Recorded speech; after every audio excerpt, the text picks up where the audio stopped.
Hello beautiful people, welcome back to our channel. Due to the detention of Nnamdi Kanu in DSS, it has led to a sit-at-home order that was first made and later abolished, but right now still fully enforced. It has generated a lot of tension, and quite like unlike before, it has also dragged a lot of Igbo politicians, prominent men, leaders, socio-economic groups to begin to voice their opinion, having known the fact that right now there's so much tension and chaos going on in the southeast. Well, the one that top of the list right now is the former Senate president, who is speaking strongly, and also a son of the source speaking strongly to the agitators, telling them that route is a strong one. But before we go to the newspaper to find out what is telling the agitators in no particular order, I would like you to subscribe to our channel by clicking on the red subscribe button. Beside it, you'll see a bell notification icon. Please go ahead, click on it to get notified as soon as we update our channel on YouTube. Alright, the former Senate President, Nnamani, has appealed to agitators in the southeast to shelve their assaults, warning that chaos is not child's play.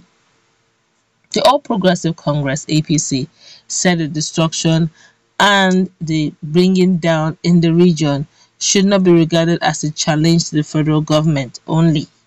In a chat on Tuesday in Lagos, Nnamani noted that it is better for the Igbos to remain and achieve more in Nigeria. Most of the people who call for chaos are usually the first to be wiped out. They will not survive the first 2 weeks. I witnessed the Biafran chaos. Many people went down, including students in Nsukka, young and bright citizens who were a joy to their parents, families, and communities. If Nigeria is properly organized, Igbos will thrive well. We should continue to develop our talents and our businesses. The Igbos stand to benefit most if there is peace. Without boasting, there is no place you would not find Igbos. Go to Banana Island. Go to Victoria Island in Lagos. Many of the skyscrapers are owned by Igbos. In Abuja, 3/4 of the hotels are owned by Igbos. These investments cannot be moved. Turning against ourselves is not the answer. Chaos is not the solution. It is not a part. It's not a party where you sit and drink. Nnamani, whose books Standing Strong, Legislative Reforms, Third Term, and Other Issues of the Fifth Senate will be launched next week, called for a level playing ground for all tribes in Nigeria. Let the ground be level. Let us all unite and be competitive. This will help to grow their country to more enviable heights, he added. These are words on marble.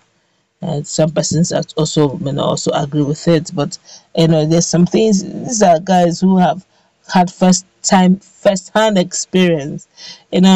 Sometimes when the stories are being told, they look like fairy tale. They look like as if it's those who witnessed it the first time. They were lazy.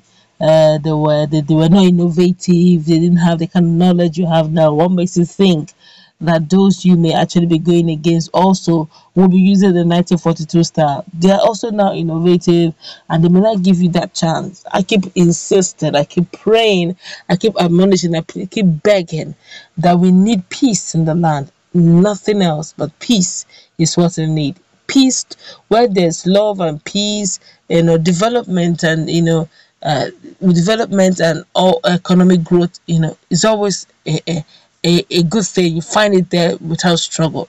But where there is no peace, where there's no love, it's just a matter of time, and the whole place will be in chaos. But let's feel the pulse of Nigerians, because of course Nigerians have started talking, and a lot of Ipob and different supporters have come for Nnamani. Let's go to, and so of course some other persons actually countering them.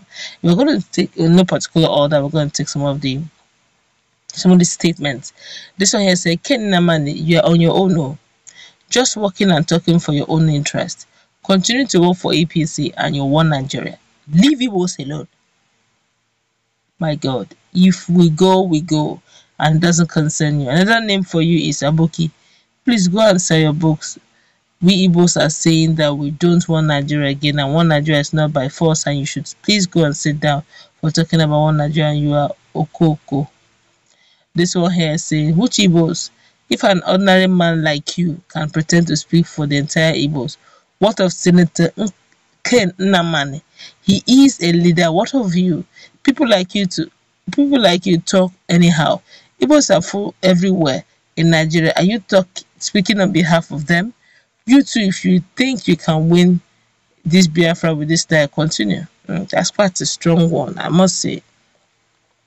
This one here is saying, deep down your soul, you know that an ordinary Igbo man is in support of Biafra and is worthy to the Igbos than politicians speaking against Biafra. This one here says, which wise man fighting for freedom is a call would do ever call for chaos?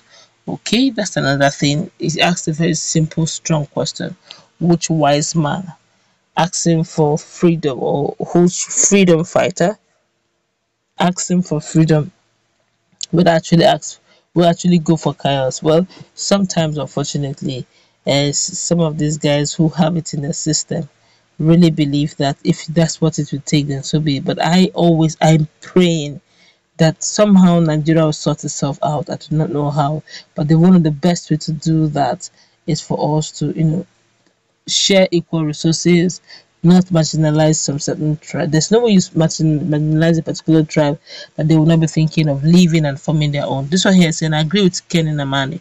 Anybody who saw the first Biafran issue would not like to see the second one. IPOB are just talking, they're not seeing the pains. Okay, this one is actually talking on the grounds that there should be peace in the land, and the fact that it's calling out IPOB over what they've been saying. This one here is saying they are calling for referendum and not chaos.